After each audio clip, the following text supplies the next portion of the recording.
Okay, what's up, Sir John? Well, hello sa inyo, guys. Colossians na tayo. Colossians 1. Alam mo, ang hirap maghanap ng title, ano? Sa mga pinag-uusapan natin. Okay. Yung nakaraan, title, yung How to Rejoice. Madali lang yun. Ah. Nakalimutan ko yung, ano ba yung tinitle ko sa isa? Tandaan mo ba? Basa ko na pero nakalimutan ko. Kalimutan ko din eh. Ano ba sa 2 yung I Can Do All Things. Oo. Yung madalas na miss, Misquoted. New book na tayo, Colossians. Okay. Ano naman kaya ang problema ng mga taga-Colosas? Colosas ba? Dito is Colosse sa English. Ano kaya ang problema nila? Kasi may Philippians, may Efeso, may Corinthians. Di ba? Di ba ibang problema yan? Ano ba nangyayari sa Pilipinas? Nagkakapatayan, sir. Yun ang ating tawag dito? Current events. Teacher, may pinatay daw na teacher. 34 years old the teacher kasi binagsak daw. Yung pumatay ay 20-year-old na estudyante. Familiar ka? Senior high school. Hindi, binasa ko lang yung report. Nakita ko din. Parang madalas nga. Tapos yung dito lang sa atin, Santa Rosa. Pero kasi pag magjowa. Pero kasi, ayan, Santa Rosa. Pag kasi ganyan, minsan may mga hindi sila nire-report. Meron siya hindi nire-report. Tulad ng? For example, baka may fault din yung teacher, ganon? Hindi, nung una, hindi binanggit na may nasaktan ding teacher. Wala yun sa report, di mo mababasa yun. Saan? Doon sa may binaril Santa Rosa? na may nasaktan ding teacher.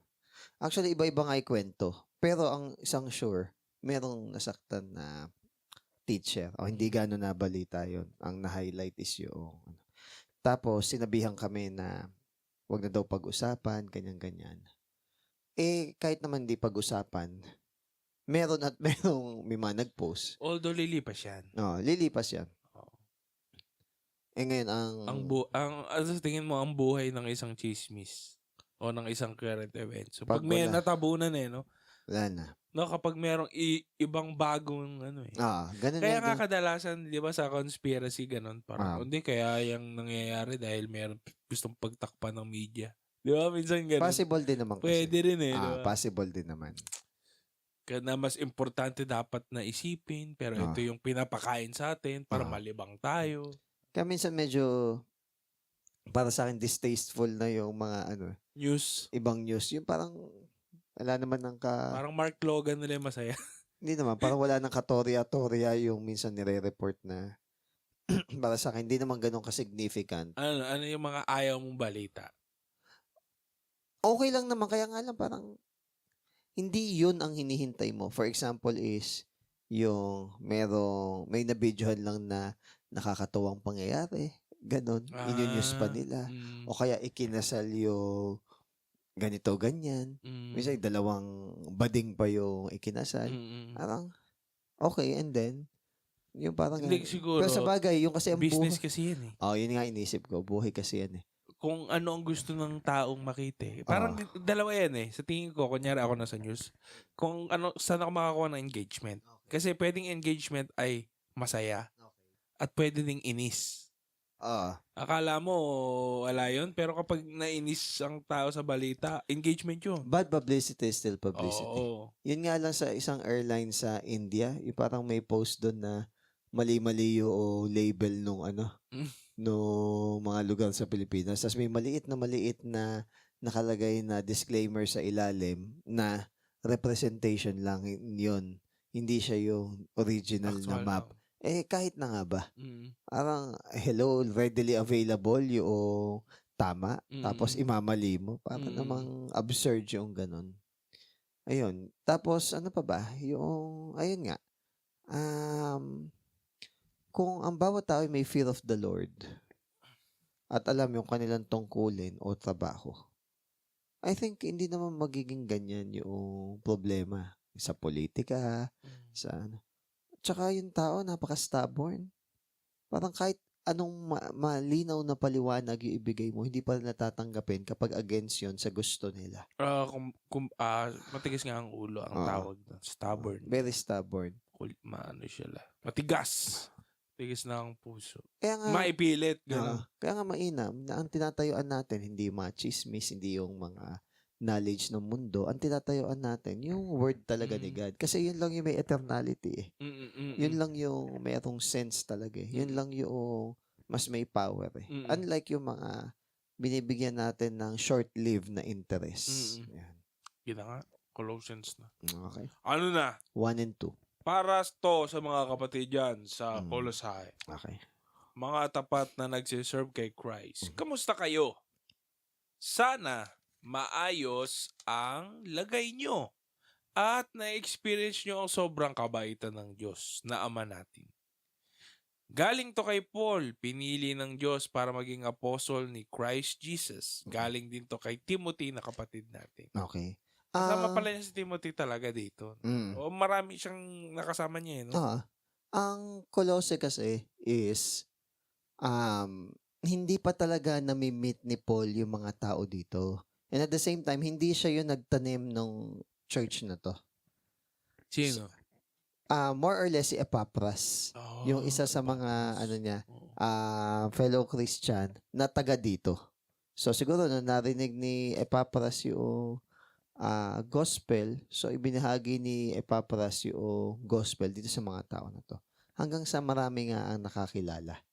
Actually, itong Colossae, hindi naman to significant na lugar eh. And dahil hindi pa nga ito napupuntahan. Hindi siya pansinin. Dahil di pa napupuntahan to ni Paul, parang expect na natin na si Paul hindi niya bibigyan ng attention itong Colossae. Kumbaga parang walang boto dyan. Parang ganon. Parang walang ano dyan. Or para bang liblib ba yan? Ano? Yun. So basta ang point lang niya is hindi naman siya nagtanim doon. So wala naman talaga siyang physical na relationship sa kanila. However, dahil Christian si Paul at Christian din itong mga Colossae, meron siyang genuine concern and love sa kanila kahit hindi pa niya nami-meet yung mga tao na to. Baga wala siya ini-invest dyan eh, no? Yes.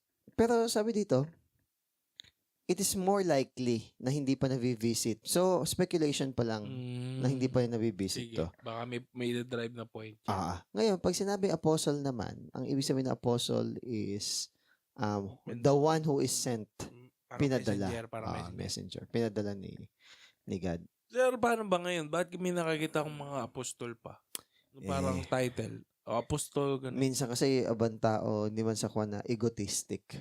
Gusto nila merong label. Pero sino ang nag-assign na apostol na exactly. Yun nga. Or baka merong ginagawang test. Na pwedeng itanong sino nagsabi ng test na yun o sino nagsabi na kailangan pag na-meet mo certain ganito yun ang tanong ko, genuine na tanong lang. So normally yung mga apostles yung 12 yun yung bigyan ni God ng authority drive out si ng demons. Yes, mag-drive out ng demons, magpagaling ng may sakit. So kumbaga by pair sila, di ba, na nag-mission na sinend. So kumbaga yung pagiging apostle dito, sinend talaga sila na magbahagi. Sir, tanong ko lang, di ba nung sinend sila na Jesus by pair, tapos sabi, huwag daw magdala ng pera ba? Ganun ba? Ng extra na damit. Kasi nabubuhay ang parang ganun yung Hindi, pinakikita niya na kaya mag-provide ni God kung siya'y nagpadala sa inyo. Bakit ngayon kailangan mo ng pera para mag-mission? Ibang tao kasi walang wisdom. Yung alam mo yung bara-bara lang. Full of zeal. Parang parang yun nga. Parang kailangan mag-ipon ka pang mission. Parang ganun balanse kasi dapat. Hindi yung bara-bara lang. Kailangan nagka-count the cost ka rin. Niisip mo kung ano yung consequence nitong decision na pipiliin mo. At saka yun din. Kasi meron akong mga alam na nagme-mission na hindi naman well-versed. Natandaan ko dito yung sinabi ni Paul Washer. Okay. Nung meron daw siya, nung nag-ano daw siya na, missionaryo kasi siya, di ba? Okay. So, nagsishare siya. Tapos may bata daw nag-approach sa kanya na gusto niyang mag-mission. Okay. Tapos tinanong ni Paul Washer kung kamusta yung Bible reading, prayer life. Tapos wala daw masagot. Ang gusto lang daw nung bata is iaalay ang kanyang buhay. Ang sabi ni Paul Washer sa bata, hindi kailangan ng ibang tao ang buhay mo. Oo, talaga. Kahit na noble yan, yung gagawin mo, hindi nila kailangan ng buhay mo. Diba? Kailangan less si Christ. Oo. Ayun. So, wag natin... parang ganun. Kasi parang minsan uso-uso eh. Minsan ganun, parang face eh. Parang, maganda actually karugtong nung natin, nung last episode na yung sinabi natin kay Zach Punay na hindi sila nagpapa-evangelism week kasi nga dapat spontaneous, di ba? Saka natural. May nag-comment doon sa My Day natin. Ay, true. Habing gano'n niya. Naalala ko naman. Ano yan? Yung yung dahil nga si Isaac Punay hindi siya So yung point natin doon, di ba, dapat natural. Oo, natural. Para walang burnout, walang pilitan, walang kompetisyon. Pero hindi natin sinasabi yun para maging tamad tayo. Oo, no. Nung may kausap ako, sabi ko, ang pag-take ng Bible is balanse. Kaya balanse, para hindi tumating sa point na mamanipulatin mo yung tao para pakabig sa'yo yung verse. For example, at may tendency nga. For example, laging dinedemand ng magulang na honor your father and mother. Binabanggit ko sa Ephesians 6 verse 1. Pero hindi nila tinutuloy sa susunod na verse na kayong mga magulang, huwag kayong gagawa na ikasasama ng loob ng iyong anak. Yung yung sa wife din, di ba? O submit, ba? Pero yung sa lalaki, ayaw sundin. It should be a balance. Alam mo na Bible yun kapag it requires you to be very careful sa walk mo. Hindi ka mag-i-incline sa left, hindi ka mag-i-incline sa right. Balance dapat. Tamang-tama. Kaya kunwari, maraming mga magulang, dinedemand nila yung honor. Yung honor. Kailangan sila din. Hindi sila gumagawa ng kahit anong bagay na ikasasama ng loob ng kanilang anak. Ayun. So, it should be mutual. Hindi pwede na pakabiglang sa'yo yung isang bagay. Tao, kahilig sa ganun. Kasi actually, ang tao, kunyari, lalo di Christian, kaya nga Christian tendency niya maging bias. Tayo, kasi mahal natin sarili natin Diba? Tendency mo maging bias. Kaya kapag nagkukwento ka ng kasiraan ng ibang tao, bida ka sa kwento. Syempre, kwento mo yun. Tapos sa kabila, sila na may bida, kontrabida. Siyempre, laging ikaw. Diba? Kaya maganda. May balance ang gamot kasi doon yung reflection ng sarili Teka lang. So, paano ba mag-reflect? Yung pagre-reflect, hindi yung iniisip mo lang sa sarili mo, tapos tingin mo, ganon. Hindi ganon. Ay, hindi nga ako, ganon. Parang ganon. Ang reflection ay, basa ka ng Bible, tinignan mo kung sinasabi ba ng Bible is ganun yung pamumuhay natin. Kung hindi, yun yung salamin natin yung sasabi na. It takes a humble heart para mo yun ma-realize. Kasi kung binasa mo na may mali ka tas di mo pa rin na-gets, ay, katigasan na ng ulo yan, kapatid. Doon naman din meron tayong kapatiran Meron tayong mga small groups para sila yung nakikita nila yung hindi mo nakikita. Yes, exactly. Ganon. May pang-check ka ba? Ganon. Kaya ako namin sasabi, hindi, inisip ko talaga sarili ko hindi nga yung sarili mong basihan. Kumbaga parang chinekan mo nga yung sarili mong papel pag ganon. So, perfect ka nga. Hindi dapat ganon. Okay. Papel mo yun Okay. Yung iba mag-check. Kaya, ito. Kaya, hindi dapat natin palaging sinasabi na wala akong pakialam sa sasabihin ng ibang tao. Kasi meron ding may point na baka kailangan mo kong pakinggan. Diba? So, kasi kinakatatin mo si Balasi. Yun pa rin yung sasabing balance Kaya sabi ko, hindi mo pwedeng sabihin na bilang magulang, sabihin mo hindi mo spoiled yung anak mo. Hindi sa'yo dapat panggaling yun kasi for sure bias ka. Ano yung tawag doon sa parang psychology na yun? Ano yan? Ishihara ba yan? Window ba yan? Ano ba yan? Hindi. Johari's window. Ishihara sa mata pala yan. Yung may public, merong facade, ayun. Merong hidden. Pinagawa sa amin yun. Okay. Ganda naman pala yun. Magpagano'n kaya tayo? Pwede naman. Wag na. Baka magkaiyak. Hindi, pwede naman. Basta ang point lang, balance Sa bagay, it's an exercise for you to accept mga uncomfortable na comments ng ibang tao. Ganda yun, Siguro, yun ang advantage. Ito, kung kukumpara ko lang yung male and female, advantage ng male is sanay tayong makadinig ng hurtful truths. Unlike sa women. Pwede. In my own observation. Pwede naman. Kasi parang tayo, nilalait ka talaga Ilong, mata, ulo, bibig. Okay. Diba? Ito na si mata, ito na si ilong. Kasi malaki mata ko, malaki ilong ko. So, bata ka pa lang, meron ka ng self-awareness.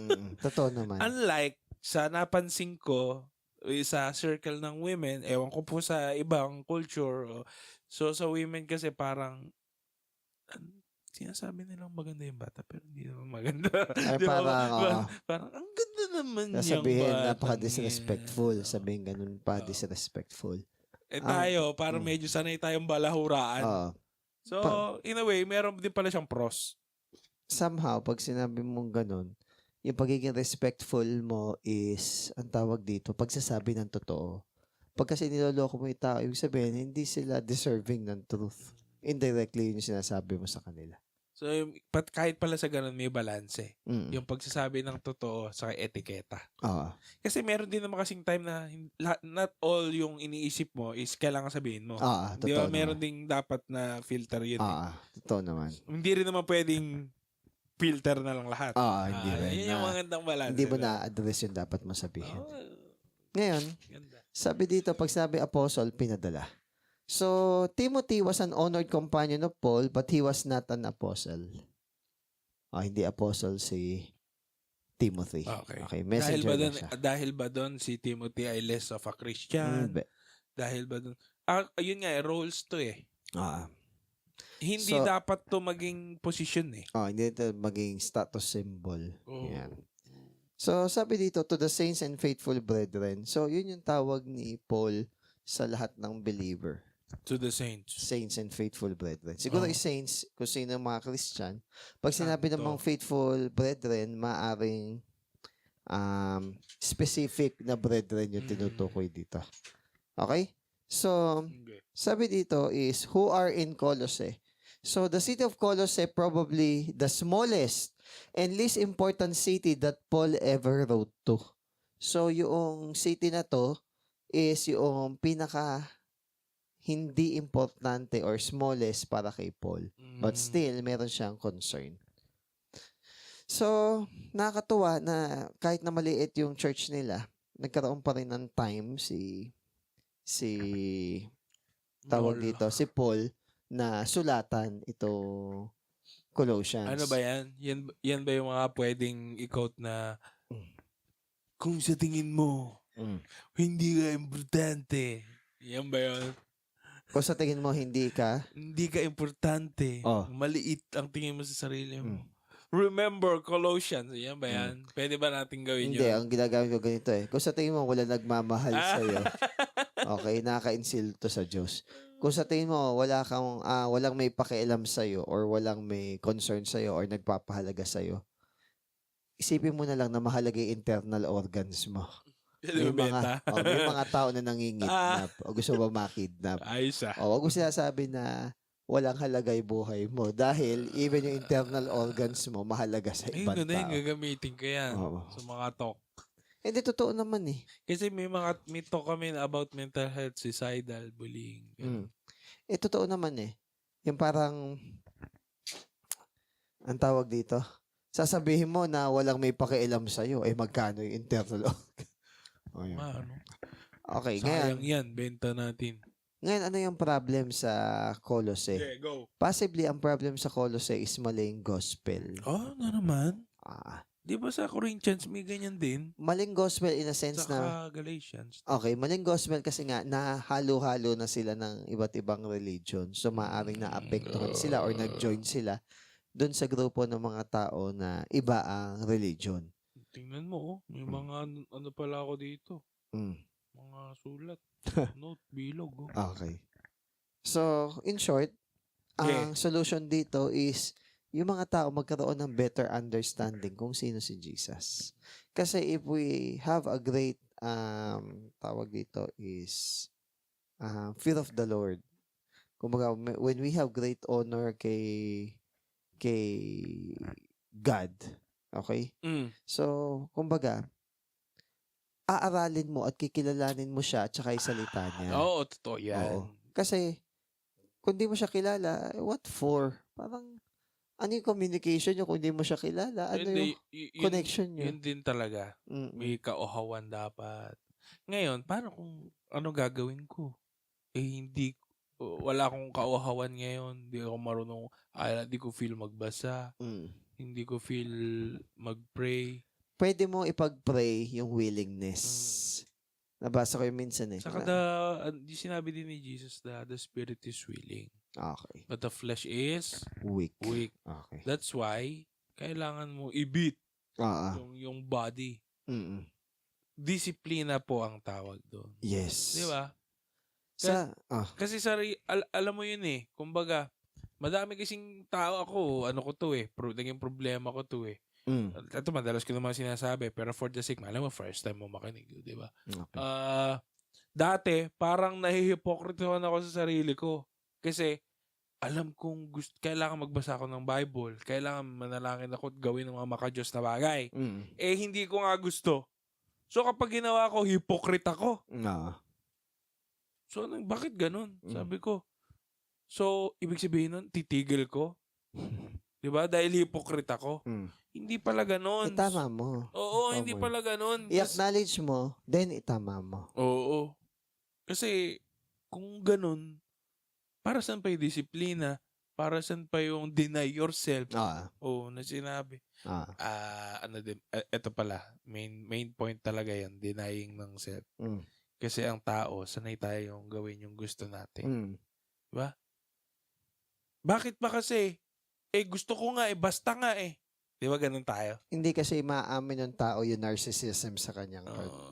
Nung pinapanood ko si Charlie Kirk yung bakit ba? Yung white na... yung bakit, tawag dito, para bang, bakit pro-abortion itong mga kausap niya. Ngayon, bahuan daw siya sa ano. Ngayon, sabi niya, kaya, ang tawag dito, kaya daw sila... Si Charlie Kirk. Teka, naalala ko yung term Para bang, kaya daw pro-abortion kasi, sige. Yung may mga tao na na-rape or sabi natin hindi pa ready na magulang, kaya... paano? Sila yun. Ngayon, ito yung point. Sabi ni Charlie Kirk, sinamarize mo kung ano ang behavior and attitude ng generation nyo dahil sa sinagot mo na yan. Narcissistic. Sinabi lang na ang tinitignan mong kapakanan yung sarili mo, pero hindi mo tinitignan yung kapakanan nung lump of cells. Kahit lump of cells lang yan. Okay? Anong species daw ba yung lump of cell na yun? Human. So, dapat meron siyang human rights. Kahit pa lump of cell na yan. Just because na tayo is mas mataas dun sa being na yun, or sabi natin mas powerful or mas kompleto tayo sa being na yun, is itatrato na natin ng less yung bagay na yun. Rights yun rights yun. Hindi naman Nga may nagpipilitan, paano daw yung mga namatayan ng magulang? Paampon, ipaano mo sa adoption, even yung na-rape, sige, ipa-adopt mo. Pero, wag mong i-abort, wag mong kikitilin yung buhay. Tapos sabi, my body, my rules. O yun nga, yung pagiging narcissistic na hindi natin nakikita na narcissism itself is a sin. Self-idolatry kasi ang narcissism. Kung isipin mo maganda rin, my body. My rules. O, di ba? Selfish. Body. My bones. My name, my soul. My being. Pero may. Ako. Kung isipin mo naman, saan yung may? May pilosopong sagot dun Bakit may? Kumbaga, yung katawan mo, hindi ikaw yan. Katawan mo. Pero hindi ikaw. Merong mo Sino yung mo? Okay, sino ba? Di ba? Yung maganda sagot nga daw nun is yun yung identity na binigay ni God sa atin. Kasi yung my body, ito, medyo talinuhan natin yung yung pakikinig. Sige. So, body, katawan. Pero hindi ako to. Katawan ko lang. Hindi lang ikaw yan. Oo, meron pang sa kaloob-looban ng may Parang medyo mahirap intindihin. Hindi, okay lang. No? Ang simple ko lang na explanation dyan, yung body natin is temple of the Holy Spirit. Yun lang. Do you think nag-glorify yung Holy Spirit kapag nagpapa-abort ka? Saka sino nagsabi na sa'yo nga? Sa'yo nga ba yan? Ikaw, may choice ka dun sa bata. Yung bata ba may choice para sa sarili niya? Wala. Tapos may sinasabi pa sila. Sa Pilipinas, sa tingin mo rampant yung ganong mentalidad? Oo. Na pro na ba tayo? Ha? Medyo nagpa-pro na ba tayo sa divorce abortion? nga pro din eh. Di sa abortion? Nagpa-pro na tayo? Oo. May mga, di ba, ginagaya natin Western. So, marami nang nagpo-pro. Kasi baka may sakit daw yung magulang. Ako, sagot ko dyan, the exemption of the rule is not the rule. Kasi parang sa certain people na na-rape, okay yan, sige. Paano na may iba? Alam ka na may generalize mo. Sagot nga. Sige, gamit tayong statistics. Sagot nga nung isa ang tawag dito, paano kunwari, mamatay yung magulang, ganyan. Mas safe daw yung C-section, cesarean section. Yan. So, kumbaga, yung abortion, ano lang yan, pagpatay talaga yan, nililegalize lang. Well, sabi nga ng isa, paano yung mga hindi pa ready mag-anak? In the first place, bakit ka kasi bumuka ka? Parang ang point noon. Ba't ka tayo pag-sex? Alam mo naman na possible. Yeah.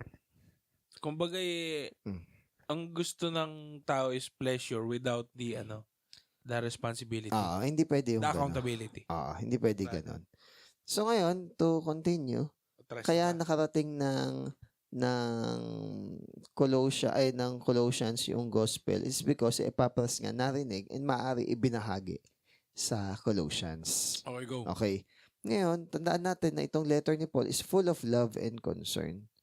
Why? Kasi gusto din nila ni Paul na talagang maging totoo sa buhay ng mga taga-Colose yung salita ng Diyos. Hindi yung professing lang. Yan. Kaya sabi niya dito, grace to you and peace from God the Father and our Lord Jesus. Okay. Verse 3. Lagi kaming nagpapasalamat sa Diyos, ang Ama ng Panginoong nating si Jesus. Okay. Pinagpe-pray namin kayo. Okay. Yun lang, 3. So, kumbaga, though hindi pa gano'n na-meet ni Paul yung majority sa mga tao na kausap niya, so, instead, included pa rin sa prayer list ni Paul itong mga taga-Colose kahit na hindi niya na-meet karamihan dito. Anong ang kahalagahan ng intercession? Intercession? The prayer of the righteous avails much. Diba? Kaya nga yung mga iba, di ba, parang, pag-pray mo naman ako sa mga pastor, di ba, nagpapapray. Kasi feeling nila, pag ang pastor nag-pray, talagang didinggin. Kasi righteous. Di ba, ganun? So, instead of that, why not magsumikap tayo na magkaroon ng maayos at tapat na pamumuhay? Pero din, talagang okay din na may intercession, may interceding. Actually, pag nag-intercede ka, makakaisip ka ng maraming bagay na dapat ipagpasalamat sa Diyos. Yun din. Tapos nababawas sa pagiging reklamador. Totoo. Hindi nakakatawa pag nagpe-pray ka, yung akala mo napaka-pangit na nangyayari sa buhay mo. Pero alam mo, way of ma-remind tayo. Di ba? Alam mo, sabi nila scientifically, may nangyayari din sa brain kapag nagpe-pray. Meron naman talaga. Regardless ng religion. Ang prayer din is pagiging dependent kay God. Tapos ito rin yung means na makilala natin kung sino si God. Although, may mga maling dasal. Oo. Kaya nga dasal panalangin ang tamang term. Pag kasi dasal, paulit-ulit. Ganyan ba yan? So may mga mali tayong prayer. Di ba? Marami. At yun yung magandang dapat maitama natin. Okay. Wala namang masama na hindi para walang masama. May masama pala kapag mali yung prayer mo. Pero siguro given the chance na immature ka pa noon, di ba? Hindi ko naman sinabi na maging critical tayo na baka magkamali ako, di ako mag-pray. Pero alam mo, isa sa pinakamaganda sa prayer, you can be open. Totoo naman. Kasi sa daily life ng isang tao, we have many masks. Personalities ang tawag ng dyan ng psychology. Okay. Diba? Persona. Marami tayong hindi, yung kaya sabi ko sa'yo, hindi lahat ng naiisip mo, sinasabi mo. Parang yun yung psychology ng tao Hindi lahat sinasabi. Parang finifilter mo. Pero kapag sa prayer, open ka bukas ka dapat Doon ka vulnerable. Di ba? Sabi ni David. They don't know. Yung prayer kasi, doon mo pinapour out yung, they don't know. O, yun. So, doon na pinapour out yung heart nila. Singer. Prophetic singer. Okay. Next. Prophetic ba? Yung sa'yo? Yung sinabi sa'yo? Hindi ko matandaan. Alex, Colossians 1 verse 4 to 8. Ay, 4-8. Nabalitaan kasi namin ang faith nyo kay Christ at ang pagmamahal nyo sa lahat ng mga pinili ng Diyos. Nung unang nakarating sa inyo ang magandang balita, narinig nyo ang tungkol sa pag-asa na ino-offer nito. Kaya nakabase ang faith nyo sa pag-asang may nakahanda para sa inyo sa langit. Okay. 6. Patuloy na nadadagdagan ang mga nakakarinig ng magandang balita sa buong mundo. Okay. At dumadami ang mga taong nabe-bless dahil dito. Sa ganitong paraan din, kumalat ang magandang balita sa inyo. Simula pa nung una nyong nabalitaan ang tungkol sa sobrang kabaitan ng Diyos. At nalaman nyo kung ano talaga ito. 7. Natutunan nyo to kay Epapras. Oo nga, siya yung mahal naming co-worker na tapat na naglilingkod kay Christ para sa inyo. 8. Kinuwento niya sa amin kung paano kayo tinulungan ng Espiritu na magmahal ng kapwa. Haba naman. So, kung mapapansin mo dito, Epapras nga. Si Epapras nga yung nagkukon dito, nag-share. So, Paul was thankful for their faith in Christ Jesus and their love for all the saints. So, yung genuine faith ni Jesus will have a true love for God's people as a companion. So, kung talagang ang isang Kristiyano ay totoong Kristiyano, meron siyang malasakit or compassion sa kapwa niya, Kristiyano or sa ibang tao. Ngayon, yun naman ang pagkakalanlan daw totoong disipulo They will know them, you will know them by their fruits, or you will know them if they love one another. May genuine concern ka talaga. Yes. Hindi ka pwedeng malampake. Hindi ka rin pwede na selfish. Okay? Ngayon sabi dito is yung faith, hope, and love daw lagi nababanggit dito. So why? Kasi yun yung essential sa buhay ng isang tao. Faith. Pananampalataya. Hope is pag-asa, and then love. May lifeline. Yan. So, ngayon, si Epapras ay dinescribe as faithful minister. Hindi siya mas mataas kay Paul, pero kumbaga is reliable na minister. Pag sinabi minister, it does not mean superior, but it means the one who serves. Ayun. Yun lang pala ibig sabihin na tawag dito? Minister. Minister. Sa church kasi may organization din talaga. So may hierarchy din talaga yan. Hindi may iwasan. Although, iba kasi dapat, hindi natin dapat tingnan na organisasyon ng simbahan, gaya na organisasyon ng business o ng trabaho. Hindi dapat ganun. Hindi talaga. Kasi kung ano yung tinuro ni Jesus, dapat nga maganda eh. Kasi yung pastor, hindi siya boss. Siya yung pinaka-servant. Totoo naman. Kasi mas naiintindihan niya yung operations eh. Diba? Siya yung nagsiserve dun sa flock eh. Ngayon, sabi dito, and is bringing forth fruit over all the world. Ano sabihin nung over all the world in all the world? Yung Roman Empire ang na lumaganap ng time na to. So, sabihin sa lahat ng maaabot ng Roman Empire. Kaya sinabi, in all the world. So, in short, sa lahat ng maaabot noong gospel sa Roman Empire, yun yung all the world. Okay? Hindi yung literal na pupunta ka sa bawat dako, kundi doon sa mga lugar na sinakop ng Roman Empire. So, yung buhay daw natin dito sa lupa, para tayong mga pilgrim lang. Hindi tayo magtatagal dito or hindi tayo panghabang buhay dito. So, ang buhay ay passing lang. Dapat. So, pagka ganon, pag alam natin na yung buhay is passing lang, yung pinaka-essential talaga yung ating binibigyan ng time or panahon. Parang ano yun no? Nung panahon ng mga Israelita. Okay. Tapos papunta sila sa Promised Land. Parang ganun nga ang buhay ng tao no? Ah. Galing tayo yung slavery na Egypt. So tayo, galing tayo slavery ng kasalanan. Siyempre, yung tao, habang papunta sa Promised Land, tent lang. Hindi sila yung nagpe-permis lang na dito na ako titira. Hindi, shape na ako dito. Hindi dapat ganun Hindi attached na ako, di ako makalis dito sa lugar na dapat, ito. Ibang religion nga sinasabi na maging, ang tawag dito, wag tayong ma-attach sa mga worldly na bagay Yun. Ngayon sabi dito, iangat ko. Worldly. Okay. So, dumadaan lang tayo. Traveler lang tayo. So, kung traveler lang tayo sa mundo na to, hindi ba i-maximize natin yung ating pag-share, yung pagiging light sa ibang tao? Mamaya, maganda yung explanation na ginamit dito dun sa being fruitful. Alright. Okay, so 9 to 11. Kaya mula pa nung araw na nabalitaan namin ng tungkol sa inyo, hindi kami tumigil sa pag-pray na ipakita sa inyo ng Diyos ang lahat ng gusto niyang gawin ninyo at maging matalino at marunong kayo sa tulong ng Espiritu. Pag nasa inyo ang mga ito, kakayanin nyo ng mabuhay sa paraan na gusto ng Panginoon at lagi nyo nang magagawa kung ano ang nagpapasaya sa Kanya.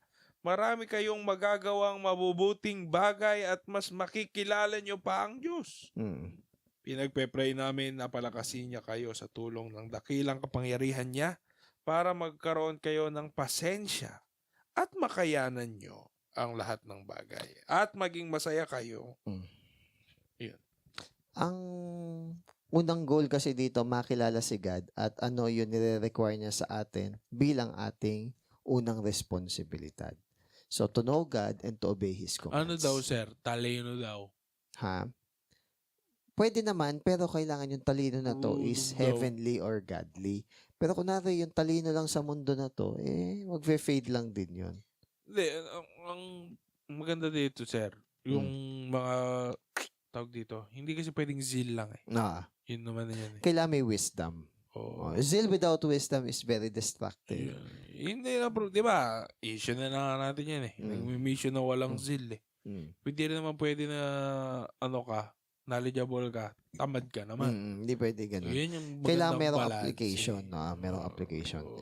Ngayon, sabi dito, sige. Tama lang. Sige. So, sabi dito, ang unang pinag-pray ni Paul is magkaroon sila ng knowledge. Kasi kung meron kang tamang knowledge, meron kang tamang obedience. In fact, sa 2 Thessalonians nga yung mga hindi lovers ng truth, tatapon, di ba? Ibig sabihin, sir, kahit na genuine ka, you can be genuinely wrong. Parang, wala man ako masamang intensyon. Wala nga, pero hindi ka mag-fact check. Or are you genuinely right? Yun. So, mahalaga yung knowledge. Then, knowledge comes joy. Kaya ka nga masaya kasi nalaman mo yung katotohanan. Ba't sabi nila doon sa Ecclesiastes with more knowledge daw? More sorrow daw. Di ba? Negative yung dating. Pero dapat siguro knowledge ng mundo yun. Oo, possible. No. Pwede kasi na madami kang alam nga naman. Pero kung hanggang mundo lang, wala kang joy ngayon. Tama? Ano naman, kung alam mo, di ba? Oo nga, ito nga yung sabi dito. Sa second prayer ni Paul is para maging same knowledge tayo doon sa iba. So, ibig sabihin, same page. Oo, same page. Maging isa tayo sa kaisipan. Yan ang mahirap pag hindi same page. No? Minsan kasi kahit anong paliwanag mo, hindi niya mag-gets kasi hindi kayo same page. Parang ganito lang din yan. Sa taong hindi born again. Okay? Sabihin mo nga sa patay sa morgue, bumangon siya. Hindi siya babangon. So, ganun din yung professing Christian. Pag sinabi mong bumangon, hindi rin siya babangon. Patay talaga siya Yun. Pala yun. So, kahit anong sigaw mo dyan, wala siyang response. Careful daw tayo sa ganun. Para daw yung sinabi mo sa isda na basa siya. Ha? Hindi niya mag-gets. So, kasi nga, yun yung mundo niya Hindi pa siya lumalawas So, yung una, knowledge. Then, yung number 2 is magkaroon tayo ng isang kaisipan. Yung number 3, yung pagiging fruitful in every good work. Tingnan nyo to Ano sabihin ng fruitful in every good work? So, you still have a room for more to do what is right. Sample. Ganda naman nun. Meron ka bang ability na mag-share ng gospel? Di mag-share ka. Meron bang bata na kailangan ng comfort? Di comfort mo. Pwede ka bang tumayo at i-vindicate yung mga glorious truth? Okay? Hindi ka tamad gumawa mabuti. Parang ganun. Oo. Kumbaga dito, gawin mo yung common sense mo kung ano mabuti. So, do it. Does a poor saint need a bit of dinner from your table? Kailangan ba ng tulong ng brethren mo sa pagkain? Okay, tulungan mo. No? Active. Do not select big thing as your special line. But glorify the Lord also in the littles. So, ibig sabihin, doon sa mga maliliit na bagay na kaya mo namang gumawa ng tulong, tumulong ka. Hindi yung pinipili mo lang. Even simpleng bagay. Ganda yan. Oo. Yun ang nagsabi nito ay si Spurgeon. Yun yung tao na fruitful in every good work. O di pag nakita lang kailangan nila i-address to, i-address nila. Hindi sila naghahanap ng excuse. Okay. Ngayon, yung huli, sabi to, strengthened with all might. As we walk worthy of the Lord, His strength is there to help us meet all of life's challenges. In circumstances, patience. And other people, long-suffering with joy. Huwag nating hayaan na mawala yung joy na meron tayo because of salvation. Yun din yung mag-iingat sa atin na magkasala. So, pinaprevent niya tayo na magkasala. Okay. Okay, last part. 12 to 14. Last na ta. 12 to 14. At maging masaya kayo nagpapasalamat sa Ama kasi ginawa niya kayong qualified na makishare sa pamanang hinanda ng Diyos. Okay. Para sa mga taong pinili niya na nasa liwanag. Okay. Nirescue tayo ng Diyos mula sa kapangyarihan ng kadiliman at dinala niya tayo ng kaligtasan sa kaharian ng mahal niyang anak. Dahil sa Kanya, kaya tayo pinalaya, ibig sabihin na patawad na ang mga kasalanan natin. Dahil sa dugo niya. Tandaan natin si God the Father nag-i-initiate ng plano. Siya nag-i-minister ng dapat gawin.